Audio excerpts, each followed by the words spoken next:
Bonjour à tous, c'est Ben et Enzo de la chaîne du SNFC. Bienvenue dans ce dernier épisode de notre série de vidéos Comment on a réussi à créer notre club de foot. Dans les précédents épisodes, on vous a présenté tout ce qu'il fallait pour que le club soit réellement créé. On a créé l'asso et on s'est affilié à la FFF. On a créé notre compte bancaire. Et on a fait tout ce qu'il fallait au sujet des équipements, ça vous l'avez vu dans le dernier épisode. Mais il nous manque le plus important pour pouvoir jouer, les joueurs et un groupe. Et ça, c'est ce qu'on va vous présenter dans cet épisode. À vrai dire, on savait déjà à peu près qui allait signer dans notre club. Comme on vous l'a dit dans les précédents épisodes, on avait un groupe de potes très soudés qui suivaient le projet de très près. Rien qu'avec ce groupe d'amis, on était à peu près un effectif d'une douzaine de personnes, ce qui nous faisait déjà une très bonne base pour commencer notre aventure. Le nombre de joueurs, c'est un peu un sujet qui faisait un peu débat au sein du bureau. Parce qu'on voulait pas trop de joueurs pour que tout le monde puisse jouer, mais on en voulait suffisamment pour être sûr de ne pas faire forfait à certains moments. Finalement, on a réussi à tomber d'accord et on s'est dit qu'il fallait un effectif de 22 joueurs. Du coup, à partir de notre base de 12 joueurs, il nous restait une dizaine de joueurs à recruter pour avoir un nombre de joueurs suffisant. On voulait vraiment rester dans un esprit groupe de potes, donc on a cherché des personnes dans notre entourage qui avaient la même mentalité que nous, la même vision que nous, et voilà, c'était vraiment le cœur de notre recherche, trouver des personnes dans la même mentalité que nous. On avait vraiment à cœur de créer un vrai groupe, une vraie unité, et le meilleur exemple de ce souhait, c'est qu'on a recruté 5-6 de nos joueurs qui n'avaient jamais joué au foot. Donc c'était vraiment pas du tout un critère, le critère footballistique n'était pas du tout un critère, et on a vraiment voulu créer un groupe de potes. Une fois tous les joueurs trouvés, on était bon pour jouer nos premiers matchs. Mais le truc qui nous posait encore problème, c'est qu'on allait devoir faire de l'auto-coaching. En fait, tous les membres du bureau, c'était aussi des joueurs du club. Donc ce qui fait qu'on n'avait aucun membre officiel du club qui était en dehors du terrain. Être entraîneur-joueur, en vrai ça se fait, mais c'est chiant et on n'a pas vraiment de légitimité en tant que joueur du club. On a eu de la chance que notre projet se soit fait connaître un peu plus dans le village et on a pu discuter avec quelques personnes et notamment avec une personne qui comprenait vraiment notre projet et qui était dans notre état d'esprit. Donc dès que l'opportunité au final elle est venue à nous, on n'a pas du tout hésité avant de lui proposer de devenir notre entraîneur. Et avec du recul, on peut vraiment vous dire que c'est une des meilleures choses qui nous soit arrivée cette première saison parce qu'on s'est vite rendu compte que ça allait vraiment être une galère de gérer tout cet effectif tout en étant en fait un joueur. Une chose aussi qui nous tenait à cœur, c'était de lancer nos réseaux sociaux. Donc voilà, on s'est beaucoup donné cette première saison sur Facebook et notamment sur Instagram. D'ailleurs, n'hésitez pas à venir nous suivre sur Insta, venir nous faire coucou, nous envoyer de la force et du coup poursuivre notre aventure de plus près. On a vraiment essayé de rendre le projet le plus dynamique possible, le plus jeune possible. Vous pouvez le voir sur Instagram, il y a beaucoup de stories les jours de match, des posts qui sont fréquents, des récapitulatifs de match. Le truc, c'était vraiment de créer un projet vraiment dynamique, un truc jeune et quelque chose qu'on ne trouve pas forcément dans le district. Du coup, le projet, il commence un peu à se faire connaître principalement grâce à nos réseaux, le bouche à oreille aussi, et il y a beaucoup de monde qui nous demandait s'ils pouvaient rejoindre le projet. C'était essentiellement pour nous rejoindre en tant que joueurs, et il y a eu un tel engouement qu'à terme, on a dû refuser du monde, dire non à des personnes, parce qu'on ne pouvait plus accepter d'autres gens. Au-delà du fait qu'on a dû refuser certaines personnes, il y a eu aussi toutes les personnes qui nous ont félicité, qui nous ont dit que c'était quelque chose, vraiment un projet qui était super intéressant, une très belle initiative. Et ça nous a vraiment fait plaisir et on en était très fiers. Du coup, on arrive vite en août 2020. Août 2020, c'est le moment de la reprise des entraînements. À ce moment-là, on n'avait pas encore de coach qui était venu pour nous épauler et pour gérer tout le côté sportif. Donc il fallait qu'on gère tout nous-mêmes de A à Z. Dans le même temps, on appelle pas mal de clubs autour de chez nous et on cherche à organiser les premiers matchs amicaux du club et tout ça se fait vraiment avec le relationnel. Le premier amical a lieu sur notre terrain à nous, ou plutôt sur notre champ on peut dire. Donc le matin même, on essaie de se débrouiller pour tracer le terrain avec une machine que la mairie nous prête. Et le club contre qui on va jouer en fait, il nous apporte même des filets dont il ne se servait plus. Du coup ça montre bien un peu l'esprit du district. Le match il se passe super bien, on affronte une D5 ce jour-là, donc même championnat que nous. Et ça se passe très bien pour nous parce qu'on emporte 5-0 et ça nous permet de lancer idéalement notre aventure.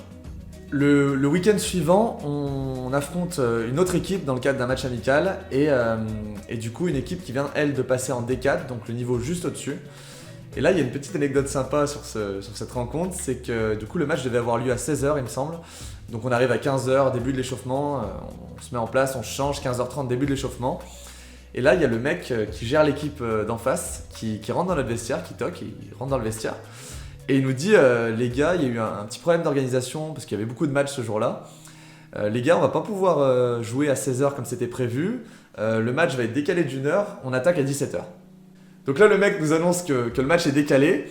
Et juste derrière lui, il y a son collègue qui a un gros pack de bière dans les mains, qui le pose au milieu du vestiaire et qui nous dit « Tenez les gars, prenez ça pour patienter ». Et là, je me souviens de la tête de Yanis, notre coach, qui regarde les gars, qui nous regarde. Et là, c'était vraiment le premier vrai souvenir district de notre club. Au-delà de cette anecdote, du coup, le match, pareil, en fait, il se passe un peu comme le premier, il se passe super bien, super ambiance. On a vraiment eu de la chance de jouer contre des très bonnes équipes qui avaient la même mentalité que nous. On fait 4-4 en égalisant à la fin du match, donc là, c'était vraiment un grand moment de bonheur, donc ça s'est très très bien passé.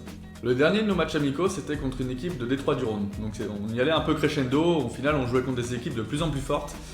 Et là, c'est vrai qu'on est tombé contre un mur un peu, parce que résultat du match, on prend une défaite 5-1 et c'était vraiment notre première grosse désillusion.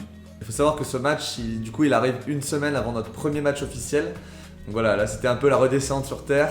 Fallait se reconcentrer directement pour attaquer le premier match officiel. La D5, elle commence fin septembre. Donc notre première échéance, c'était un match de Coupe des Groupements.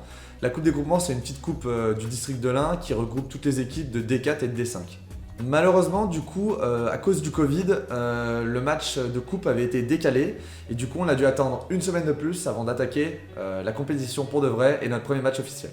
Premier match du coup officiel, un match de championnat, un match d'ouverture du coup de la D5, un match du coup où il pleuvait, je m'en souviens, mais un super match, une très belle victoire 3-1 ce jour-là.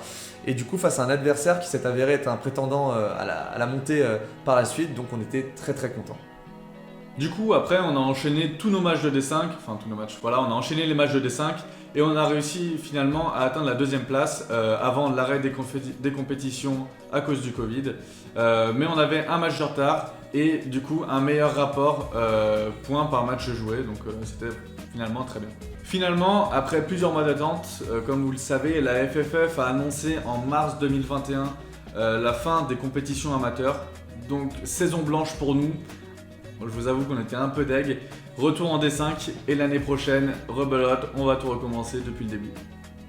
Après voilà, malgré cet arrêt un petit peu prématuré et ce goût un peu d'inachevé, il y a quand même tous les bons souvenirs de cette première saison, toutes les victoires, tous les gros ratés de nos joueurs devant le but, les grands coups francs par pain au-dessus de la cage, la mouflette de Ben pour notre premier match officiel. Mon penalty raté à la dernière journée avant l'arrêt des compétitions. Voilà, tout ça c'est ce qui nous donne envie de retourner le plus vite possible sur les terrains et continuer notre aventure. Nos projets pour la suite, du coup, d'un point de vue sportif, l'objectif c'était de montrer en D4, comme on vous l'a dit, et d'avoir un beau parcours en coupe. Donc pour cet aspect-là, ça va pas trop bouger la saison prochaine, avec peut-être même fin août la première participation du club en Coupe de France, qui serait franchement un moment dingue pour nous. C'est vraiment quelque chose qu'on attend avec impatience. Après, d'un point de vue infrastructure aussi, c'est là qu'on a le plus avancé cette année du coup, mais c'est là aussi où le plus gros reste à faire. Actuellement, on est en train de s'organiser pour finaliser notre main courante, donc les barrières autour du terrain. Ça va nous permettre du coup de sécuriser le stade et en même temps d'installer des pancartes qu'on va sponsoriser et du coup qui vont venir consolider nos bases financières. La mairie elle nous a également hyper gentiment mis à disposition un local en fait qu'on pouvait prendre pour l'aménager afin qu'on ait un lieu pour pouvoir se changer avant les entraînements, pour pouvoir aussi stocker tous les équipements qu'on pouvait avoir et qui nous permet également de nous retrouver après les entraînements qu'on peut faire. A plus long terme, le projet ce serait aussi de construire un vestiaire. Donc là, on parle vraiment d'un projet plus gros, plus ambitieux, avec un budget autour d'une dizaine de milliers d'euros minimum et une très grosse quantité de travaux. Donc là, pour l'instant, il faut se montrer patient parce que pour le moment, c'est pas vraiment à notre échelle. C'est plutôt, faudra plutôt voir avec d'autres instances pour voir tout ça. Quoi d'autre ? On va également essayer de lancer une école de foot pour les plus jeunes et également d'étoffer notre groupe senior pour pourquoi pas d'ici une vingtaine d'années peut-être chercher une place en Ligue 1 après une double confrontation avec le FC Nantes, pourquoi pas. Voilà, c'est la fin de cette série de vidéos sur notre chaîne. On espère avec Ben qu'elle vous a plu. Si vous avez des questions sur notre projet, des interrogations, des choses que vous voudriez qu'on détaille un petit peu plus, n'hésitez pas à nous poser les questions dans l'espace commentaire juste en dessous de la vidéo. Si jamais on a assez de questions, peut-être qu'on pourra faire une petite vidéo dédiée pour répondre à l'ensemble des questions.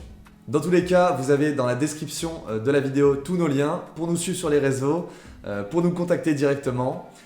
D'ici là, portez-vous bien et on vous dit à bientôt pour une nouvelle page de notre aventure.